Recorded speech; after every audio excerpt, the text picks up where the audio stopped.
I've, I'm an academic by heart, so I might go off on a tangent on like academic stuff. So Brian, please stop me if I go on a tangent.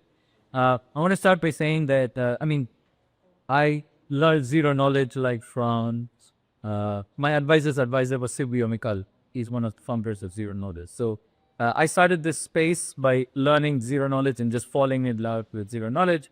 The first decade of my research as a professor or even as a PhD student, none of those were implementable. I just want to start by saying they were all purely theoretical.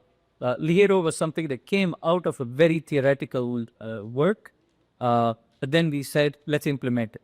This was the paper that was published in 2017.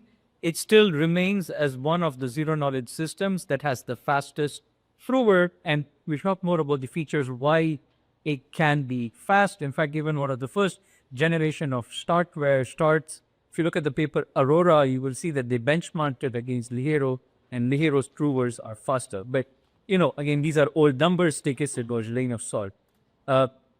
To just put, I don't want to take too much of this discussion, but I want to say that in the ZK evolution, the works that were not were not implementable and theoretical, it was because if you want to prove something, you have to convert your language to something called graph tree coloring. You would never imagine programming. This is a very complexity thing. But this got improved, and people said, hey, let's do constraints, right? Like, let's do the circuit by hand. That was, I want to say, the first generation, like CIRCOM, R1CS. These were things that said, we can now express constraint. But now we have come a long way from that, and now we can express constraints in high-level languages. A parallel thread in ZK improvement is about prover efficiency. Verification has been super succinct with Groth 16, etc. But prover efficiency, as we know today, that is one of the biggest bottlenecks. And in this evolution, I want to say, the first generation were thinking more like, hey, I need better codes, right? These linear time codes, etc. These things were, a lot of research were done to that. And that was about just improving the time complexity of the proof. To get to and today people have leveraged this really a lot. If you want very fast ZK, get enough hardware, you can get past ZK. But now, again, I can't resist myself, but I have to tell you that most of the technology today are not ZK. They're only verifiable compute. They're not type. And the space we want to be is privacy. And when you think of privacy, you need to generate these proofs on the device that carries the sensitive information. And maybe for the purposes of this discussion, let's leave TEE and MPC. We can't talk about it, but you can ask me about it. But I want to say, you would ideally prefer to run these proofs on the device that carries the sensitive information. This can mean different things for individuals and organizations. For organizations, they probably can give servers. But for individuals, most likely you want it to run from your mobile phone. And now, it's not just that you want the prover to be fast, you also want the prover to run on a memory constrained device.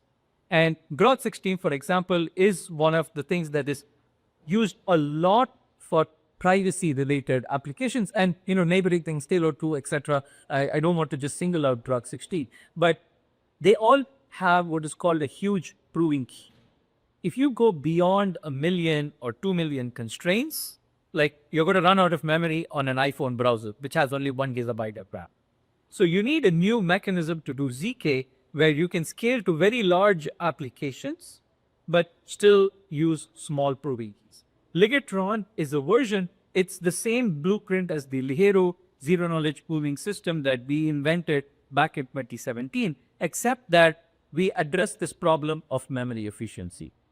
What is, just in a nutshell, I want to say that you take your underlying computation, see how much memory it takes, and you want your prover to roughly take, an order of magnitude perhaps from that computation. And Ligetron is the first efficient system to do that. Prior to this, theoretically, we know how to do it. Theoretically, to get both time efficiency and memory efficiency of ZK smarts, we knew how to do it. But Ligetron is the first system to show that you can do this practical.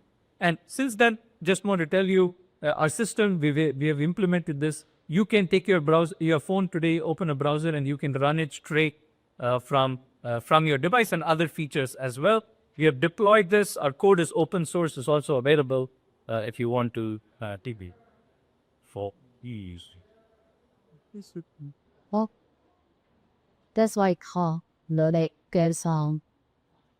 So right now on my kicks, the models we already add them in top of the citations over 200K.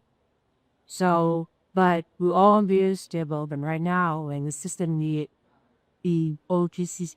That's why I can't has teams that meaning detail how settlements. So like one as investors to try to estimate that it is sticky things when we check adding more color monitors.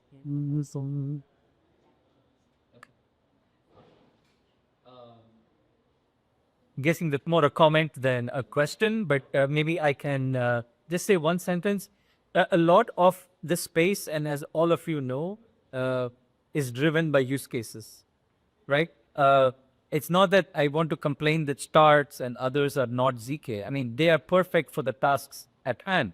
They are there for verifiable compute. They are there for scalability, right? So what we are doing is ZK. And again, the question is, maybe as investors, but also as people in the space, what use cases are going to be driven by this technology? And I can talk more about that, but I want to say that's kind of yeah.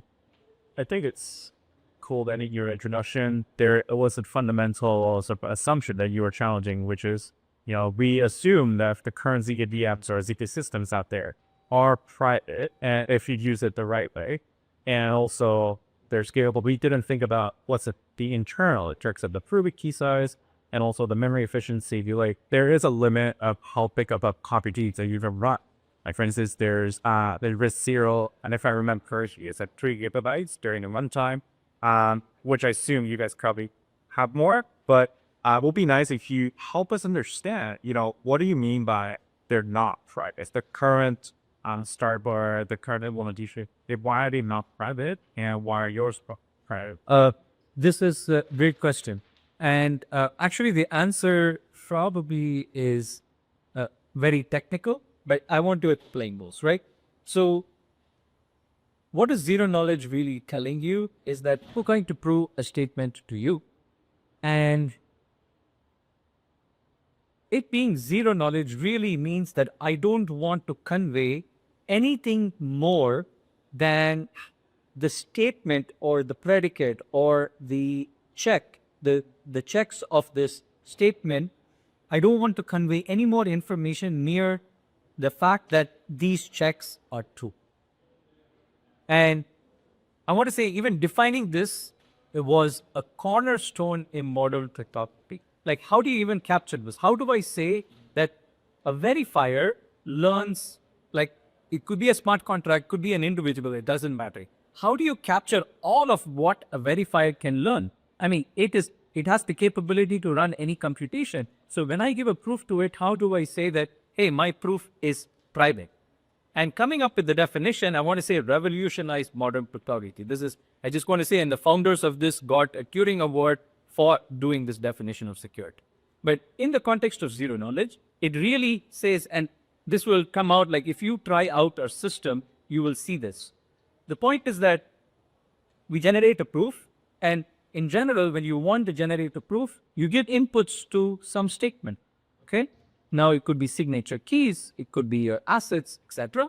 And you want some of these to be private, some of these the verifier should know to verify your statement. It needs to know probably what block number am I verifying, or like which transaction, etc. There is a public part and a private part.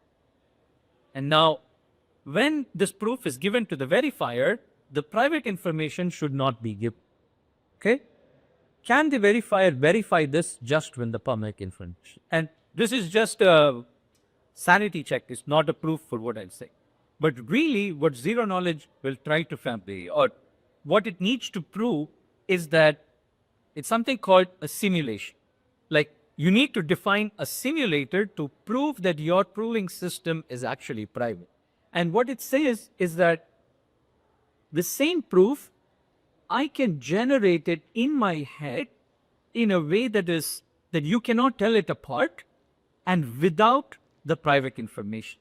And this is a very subtle concept. Why it is conveying privacy is that I have my sensitive information, I generated a proof, you verified. But in this metal experiment, I'm actually telling you, I can generate something that looks like a proof that will convince the verifier, but I generated it without the sensitive information. And because such a indistinguishable proof exists, this is private. Because if some verifier comes and tells, hey, I learned something from what you said, I would say, no, in this metal experiment, I could have generated in a way you could not have told it apart, which means that whatever you learned from the proof I sent you, you would have learned the same from there where there was no sensitive information. So it's really a subtle thing where you need to provide this thing called a simulator. Now, this is the end of, again, Google Silvio Micali or Shafi Goldwasser. There are YouTube videos. They will explain this way better than I do, or my advisor to Rafael Paz, like he would have.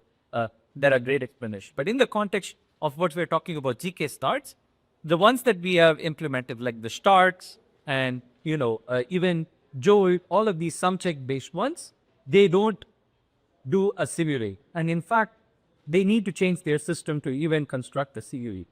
Now, this doesn't mean they are fully not private either, okay? When a proof is short, it cannot have all the information, right? These proofs are short. Now, if I'm trying to prove some computation and I give you something small and we verify it, the small thing cannot hold all this data. So it does offer some privacy, but it doesn't offer it in the truest sense of provable privacy. And if you care about identity applications, KYC, compliance, etc., you want that level of assurance. And again, like we say, Groth 16 is ZK. So many of these companies that combine Starks and these things with Groth 16, as long as all of this is done in the device where it is sensitive, where the sensitive information lies, it is ZK. So, yes. Well, I just had a new question. Yeah. So just so if I understand this correctly, you're saying that the existing proving systems, they're kind of compressing it to something very small, and it's kind of like you're losing information, but that's kind of the privacy. It's like a blurry picture. You lost so much, you can't really construct the original thing, but that's not real privacy. Whereas what you're saying is that there is an additional step, like this simulation step, which actually makes it private without having to lose additional information. yes, I will actually go a little one step further to that. It is more that if you define a simulator, I can precisely tell you what the privacy is. If you don't have this, I can't precisely tell you. I don't know what is leaked, right? So, and this I'm specifically saying like the start-based system and the sum check-based system that have been implemented. By the way, in theory, they know how to make all of this ZK. But the ones that are implemented, at least to my knowledge, don't have this simulator. Are there big body issues? Is the goal to, for privacy based ZK, is the goal to not let verifier learn anything new or to not let the system on which it is being generated know about yours? It's only it's the form. It's like, I'm thinking of applications where I want to prove a sensitive information. I have an identity. Let's say that I want to do, KYC AML regulations on chain. Like I want to prove something about my identity, like what ZK Passport is doing, what ZK TLS. These are like sensitive information about my bank account, about my identity. I want people to be convinced that, hey, like I live in the US jurisdiction, so I can access this product, but you should not know where I am or like any information beyond the fact that I am a US person, right? So, and this verification can be a person, can also be a smart contract. And when it's a smart contract, it is about like the whole world not knowing. Could this be a patch solution where I just do recursive verification, where I generate a proof from one, which is the current zk-DM systems, but I verify that proof in a zk-VL again, and I only submit a proof that I verified it correctly, and I will expose that the end or the recursed proof.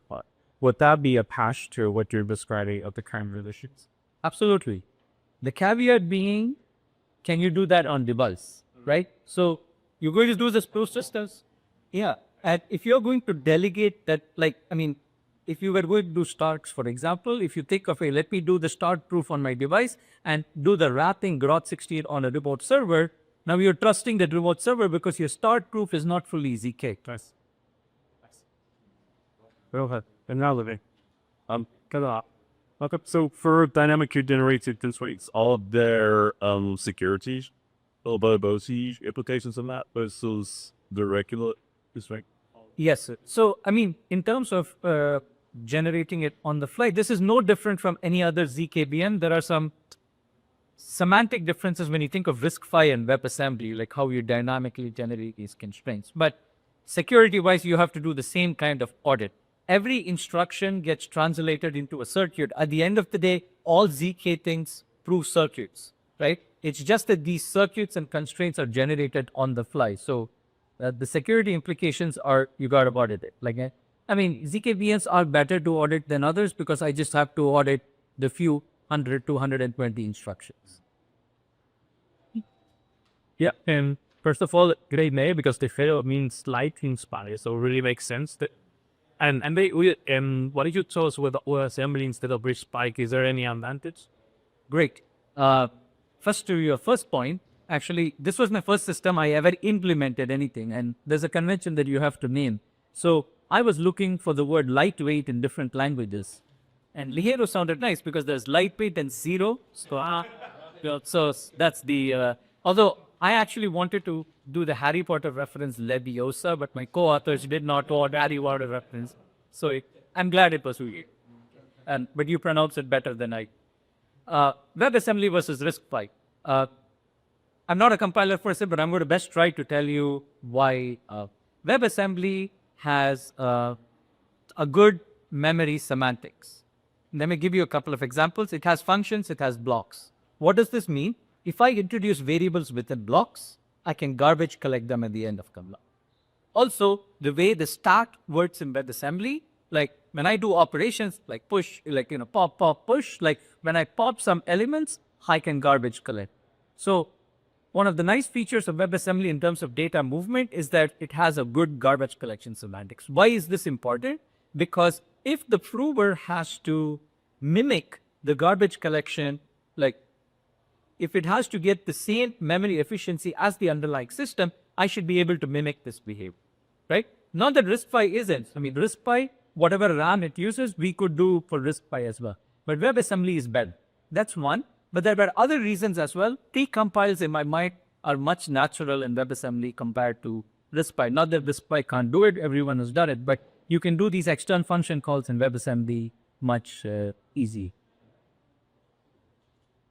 Yeah, so I have a question of like performance over there. So because it's that the circuits are dynamically generated, so I assume we can't really make use of like a system cache that has a lot of like variables that introduce to state because it's constrained to some. So the answer is that, I mean, the underlying program already had cache managing, right? I mean, the underlying program said these variables, the stack has to be kept in memory, these local variables, these global variables in the WebAssembly architecture. We need to mimic the same thing. So it'll be a little more than what they have to do, but we will have, I mean, you should just imagine like scaling their cache performance to ours in that sense, right? So like when we execute the code, we generate it on the fly. If the WebAssembly code says delete this variable, we can essentially delete that delete. I was more thinking like because you have a prior circuit that pre-generated, you could make some optimizations there that is not possible. It's not like merely available. Without a doubt. I mean, this is the great debate of DSLs versus zk-VMs to some extent as well. Like, what overhead are you paying because you're going into the zk-VM? What optimizations we're using? And I have two answers to it. The short answer is pre-compile, right? I mean, what are the heaviest part of these computations? Cryptographic, hash functions, signatures. These are heavy parts. You optimize these circuits, then in your C++ language, you can just use these APIs and get those optimizations. But the second, We have a couple of other papers, we're implementing this in Ligero, but I can also say the theory behind what I'm going to say right now is already published. We have a way to create even freak of files on the fly. Meaning, when I look at the program, if I can imagine every basic block as a primitive, like I can do some optimization. So why I think of it this way is because I think that basic blocks in a code could be repeatedly called many times. When something is repeatedly called many times, you can optimize it. This is really all ZK systems take advantage of this way, whether it's hash functions, signatures, but I'm thinking more in a block level, right? So we'd be able to automate this process as well, but that doesn't fully answer your question. What overheads will we get? It kind of still, we'll tell once we have the implementation. Maybe, isn't there any downside for creating so many fecal cows? Oh, I'm not sure if you're dynamically selecting like a top 10. Oh no, every block will be a backup. Everything will be a backup. Right. There is a sucky point I want to say, but maybe also regarding the paper that was selected here. How many of you have used zk-validiums? Okay. Even if you haven't, I want to say people who have used will know that there is a restriction in zk-validiums.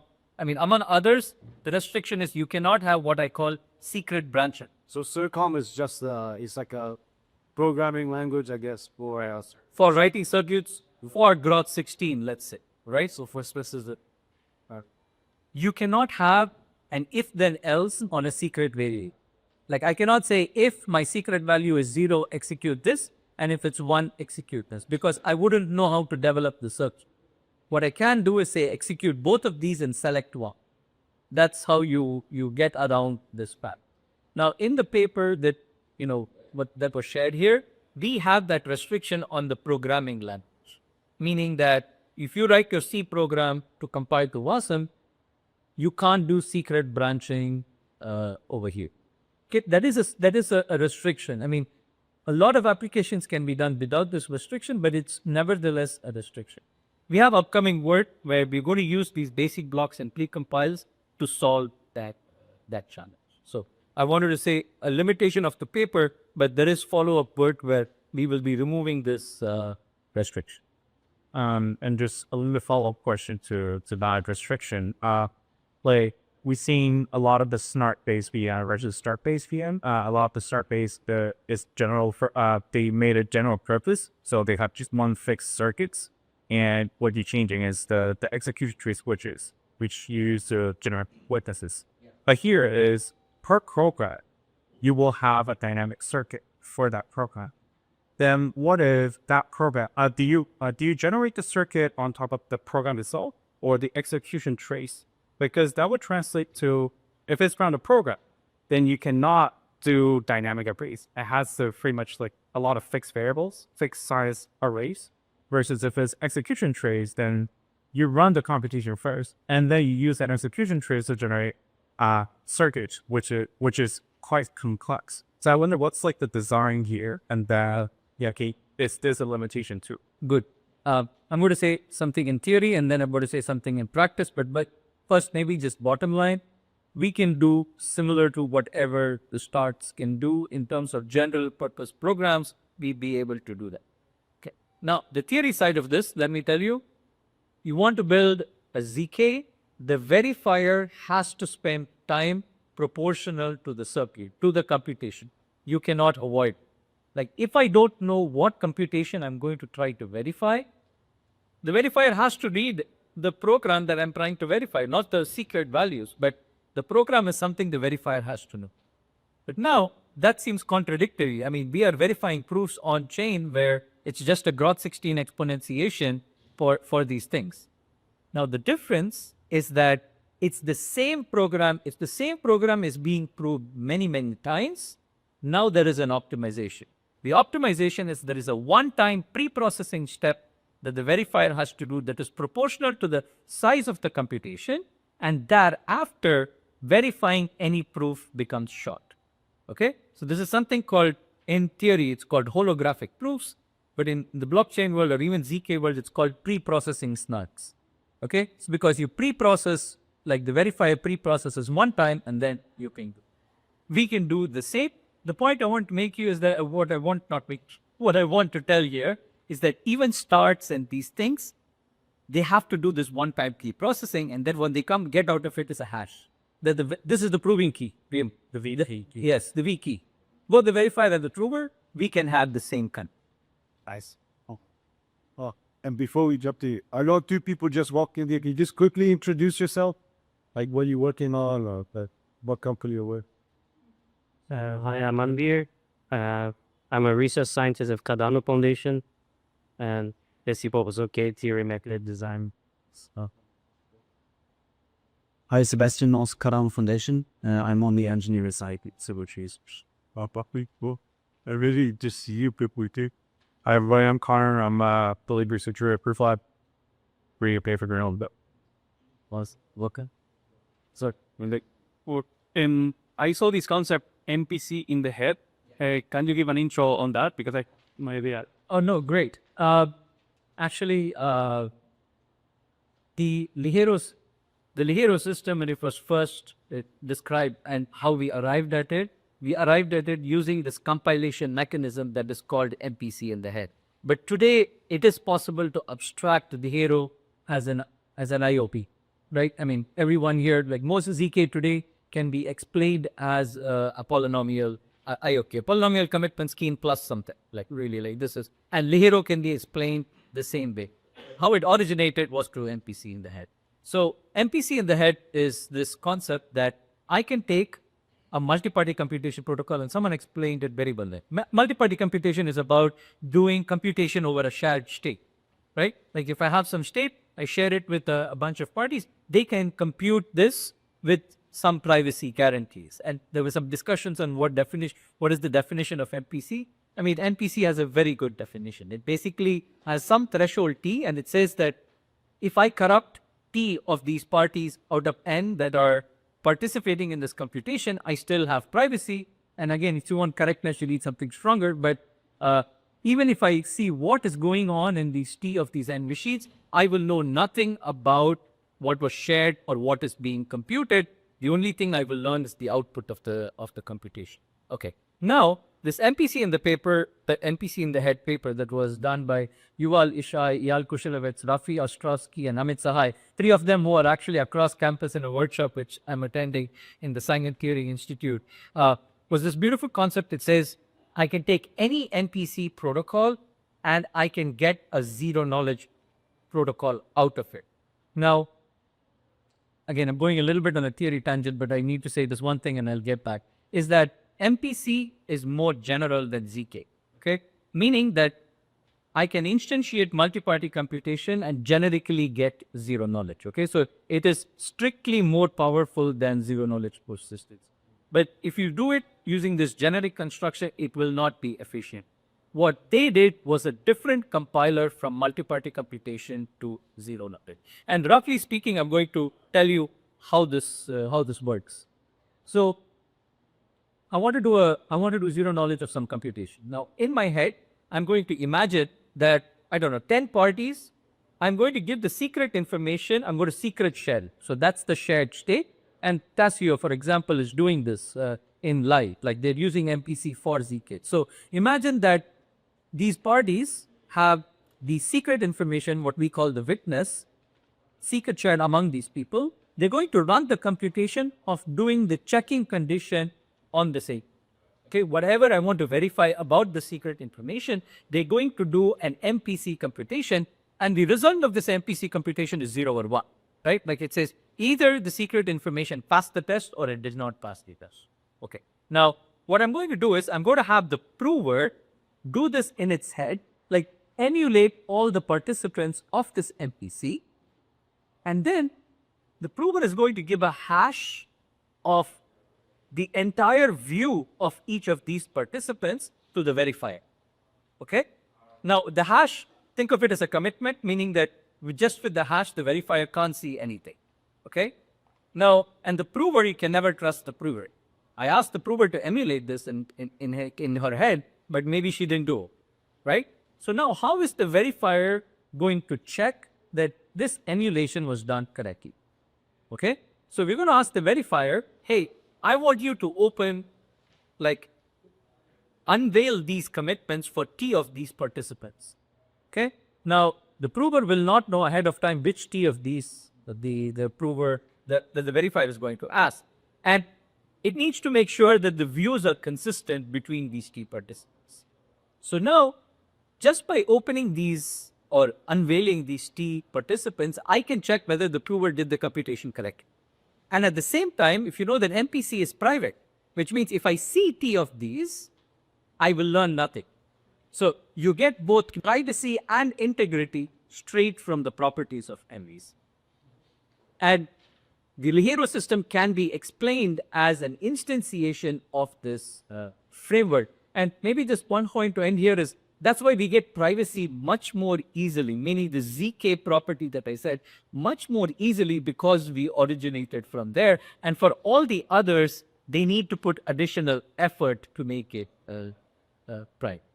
Is it related to the fact that you don't need trusted setup or is completely unrelated? So it is not, I would say completely unrelated, but it is also maybe a little orthogonal. So the point is that the only thing we need in MPC in the head is commitments, right? I said like commit or like hash these views and open a subset of them. That you would feel is familiar. This is what I do with Merkle trees, right? Like I hash a bunch of values and then I could query a bunch of things. So if I use only hash functions, I don't need setup. Like starts, it uses only hash functions. There are other trade-offs in the space, but that's the short answer. Oh, I have a question. But yes. I saw in the summary that we're still at like 10 to 20,000x performance of execution. And I think I saw like a 20x potential. Is that like a software improvement, algorithmic improvement, or are you just better hardware on the edge? Oh, that's no, that's a great question. I want to say the numbers on this paper are outdated. Okay, it's like back from 2023. Like when we submitted for publication, it was at 2023, and we didn't get an opportunity to update this paper in 2024. We have revamped the system since last year, and if we are way faster, I can give you sort of a rough estimate. I want to say couple of one design choice we've made and that is relevant to the efficiency. One design choice we've made is that we are working on a large prime on this BI254 that is compatible with Groth16 because we want to wrap our proofs just like starts. And all systems today, succinct, RISC, 0, starts, they've all moved to a smaller prime. Because they're more working on the server side, we are working on applications on the client side where we can leverage this pen. But just comparing apples to apples, I want to say like Startware, the first generation did use a 254-bit prime. And they could prove of the order of hundreds of like Poseidon hashes per second, like on a computer. And for us from a phone, we can do like about 20,000. So, and we can work on any prime that starts work on. So we can also do the M31 or the Goldilocks prime. But for us, we are more use case driven. So we are not yet, we haven't decided whether we want to instantiate our system on that. Cool.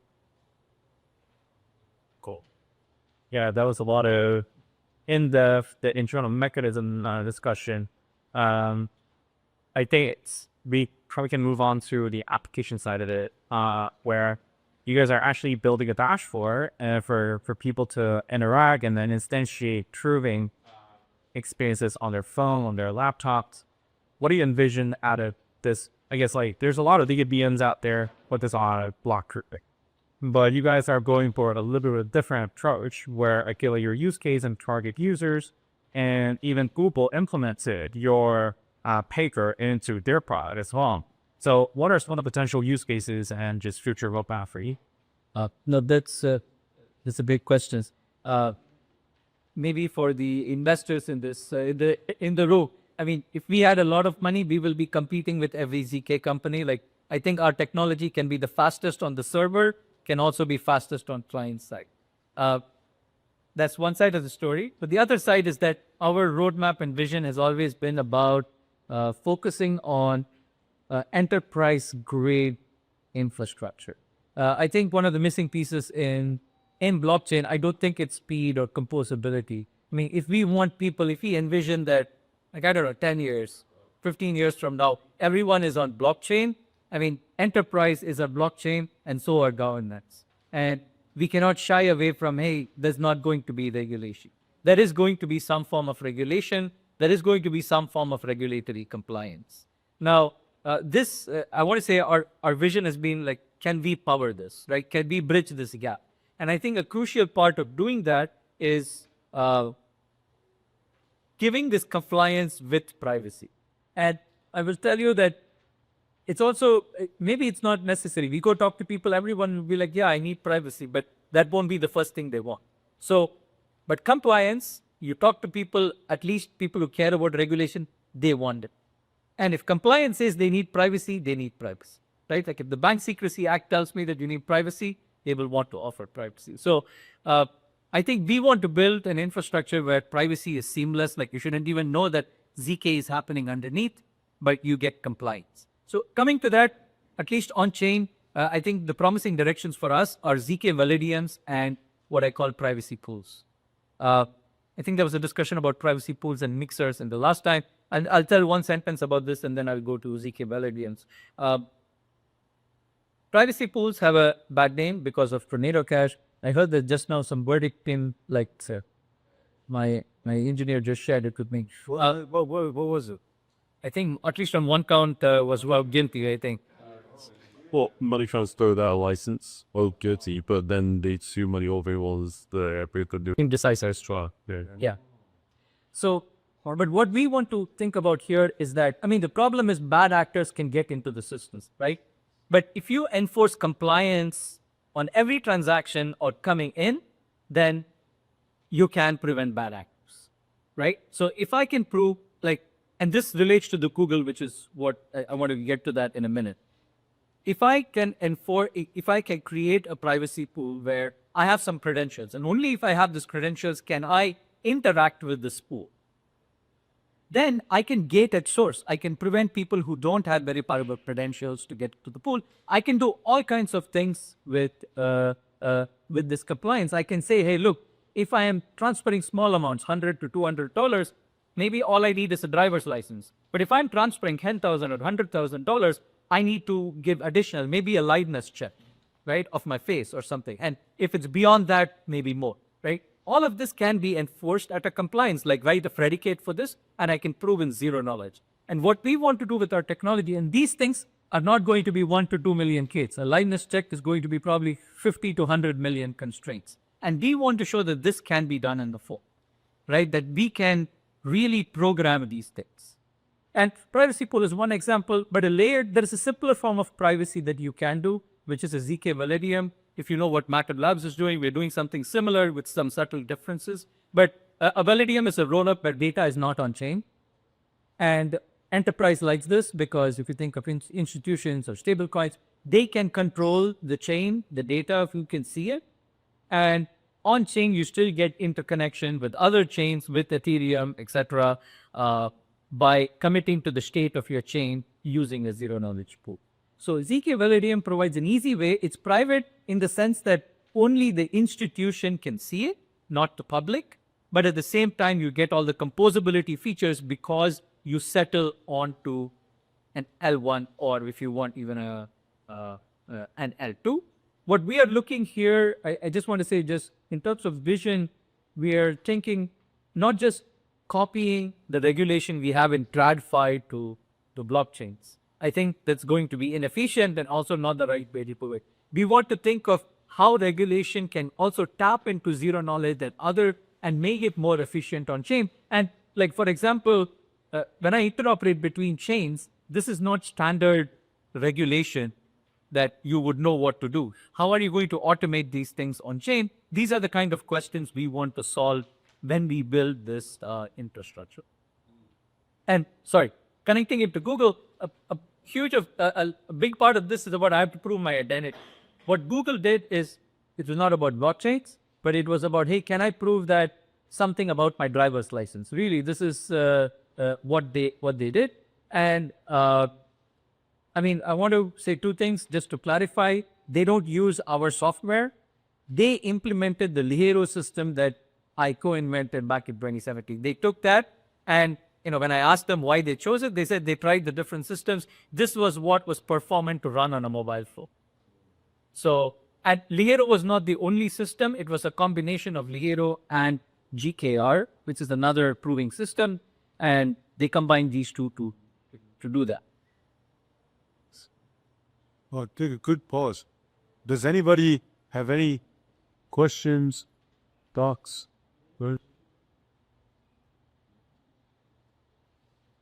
Oh, yeah, please. You mentioned privacy with compliance. Do you think that the major hurdle for general, like, institutional of compliance with zero knowledge stuff to be regulators just buying in on it and doing their regulator thing? Or is it just good enough for Google, it's good enough for everybody? If you know the answer, tell me. No, I think it's not as black and white. Like, in terms of, is that this one thing that we can do that will solve it? I think there are still many open questions. Also, with the Genius Act and maybe some other legislation that are going to be passed, this is going to change. Like, we don't know the nature of what this is. What we are hoping to be agile. Right? Like, if these changes, we should be able to, we are a zk-VN, we should be able to program these things easily. At the moment, we're building this infrastructure and showing to them, getting buy-ins from stablecoin providers from enterprise. And I also got the opportunity to speak with some Congress people and senators, and it's the good ones that I want to tell you, where ones that at least behind closed doors are like, look, we want to rethink regulation on chain.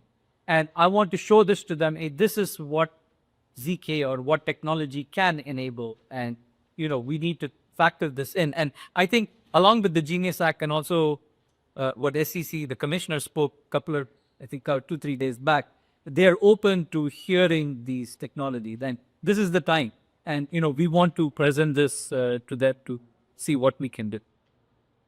Are there some regulations that meet private share states?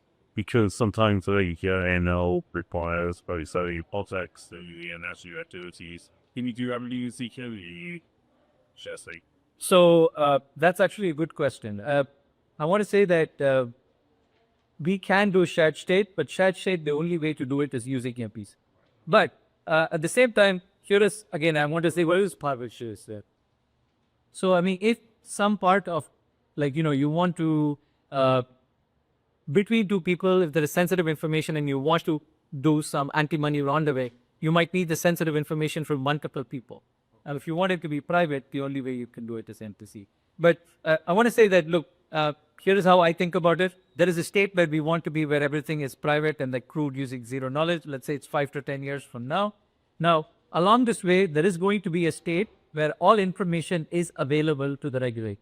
Like, it cannot change overnight by saying that regulators, hey, ZK proofs are enough. You just need to verify ZK proof. It's not going to happen. So initially, at least in all these mechanisms that I'm telling, both the privacy pool as well as the zk-validium, there is going to be the enterprise, or the target institution is going to have complete visibility. This can be enabled through encryption, viewing keys, and giving it to them. In the Validium, they already have it. They can do all these practices today. So there is going to be a hybrid step where you're going to have all of it, what is there today in terms of information, to a single participant. But how it evolves from there, we have to see. And just to your point, Phil, is that maybe there is a way to shape regulation where the shared state is no longer needed, because a lot of these are automatically verified on chain. If I can prove that, hey, I'm not in the OFAC list and I haven't interacted with all these wallets, for example, maybe I don't need the shared state. And again, I'm not the authority to speak on it, but I'm saying one could imagine to rethink regulation in the aspect. I guess I also prepare one more question just for the applications. So a lot of the ZK computation is definitive computation. So it's 1 + 1 = 2. It's not probability. But there are use cases like verifiable ML where it's not precisely a whole number, but it's fractions. It is floating numbers. So I wonder, like, first out will be running ML means performance. So that's all. Second will be running these kind of more dynamic, loose controlled use cases. What do you envision? No, that's a great question. I have two things to say. First is that, again, if we had a lot more resources, I would spend time to do a very fast zk-ML. zk-ML is not hard. You have quantized versions. Matrix operations constraints are very easy in zk. If you've seen zk-CNN, I know zk-CNN uses sumcheck. We can use the same idea inside Ligero, and that's about really matrix vector computations. And this can be done. But the part I want to tell you is last year when we did this browser thing, we did, this was 2024, late 2023. We showed that, hey, look, I can run this from my browser. I could like just drag and drop C programs and I could do it. And we were like, okay, let's push this to the limit. We are a WebAssembly, like, we should be able to do, why not do zk-ML? And it was around this time that Modulus Labs came with saying that they took 2 days to prove this GPT-2 system. And they used like, I think 10 terabyte hard drive and 1 terabyte RAM. And we're like, hey, why don't we do this with WebAssembly? We did this. So we took, there's this, I don't know how many of you know, like Andrei Karpathy, like he has this really beautiful GitHub repo where he has a standalone inference for the LLaMA model. Okay, the original LLaMA code is much more complex, but this is a standalone code. We took this code, we had to tinker it a little bit because we couldn't use the sign and the cost for this, but we implemented floating point. We implemented all the FP32 in like using the IEEE standard. It was horribly inefficient, but we wanted to try it. And we did the LLaMA 7 billion model. We had to tinker also with WebAssembly because WebAssembly's memory is restricted to 4 gigabytes. So we had to tinker with it, but we were able to prove the LLaMA 7 billion model, which is I think 3 or 4 times bigger than the GPT-2. We were able to do it in roughly the same time frame as that. So, and we were able to do it on a machine with less than 10 gigabytes of RAM. Separately, you can run it on phone. So Technically, we could have run it on the phone too. So, long story short, I think we should put in floating point. And if we are going to demonstrate liveness checks, etc., these are going to be image recognition software which will require floating point. But I don't think that's going to be a challenge. Cool. Hope everyone had a good time. Yeah. It was a pretty good 1 hour discussion. Starting with the world ZK, they're underneath, and then now you service the applications. It was fun. My Telegram handle is Ligetron, like named after the system, so it's easy after the session. So feel free to, and thanks for coming. I really appreciate your questions. Yeah. So here.